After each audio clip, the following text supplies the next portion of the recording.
Buonasera, mi chiamo Roberto Cuccuru, sono il titolare di una società chiamata Viro SRL, mi occupo del commercio al dettaglio e all'ingrosso di prodotti alimentari.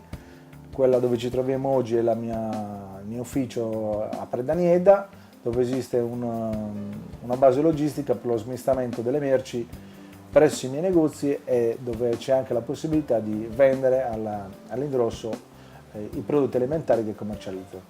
Sono in Sardex da un anno circa, da quando appunto il promotore commerciale mi propose questa nuova modalità di affiliazione, di collaborazione con il circuito. Ho inizialmente aperto la possibilità di accettare le modalità di pagamento Sardex solo in uno dei miei negozi. E ora, a distanza di un anno di tempo, considerato il risultato soddisfacente ottenuto mediante la collaborazione con il circuito, intendo assolutamente sviluppare la rete di punti che accetteranno il pagamento in Sardex.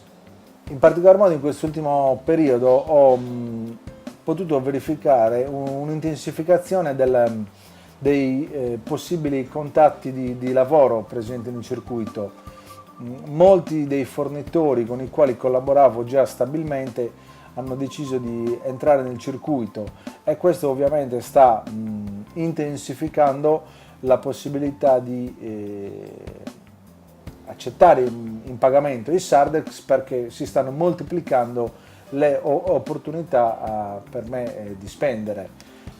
Non ho la minima difficoltà a suggerire l'affiliazione a Sardex, anzi in ogni occasione mi è possibile, con amici, con colleghi imprenditori anche di altri settori, mi permetto sempre di fare una lusinghiera presentazione del circuito e noto anche negli altri un crescente interesse di domande verso questo modo di collaborazione.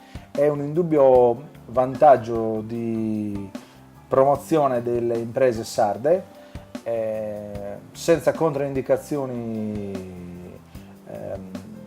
evidenti e tantomeno nascoste, quindi è sicuramente un'ottima opportunità di successo e di business da affiancare al tradizionale nostro modo di operare giornaliero.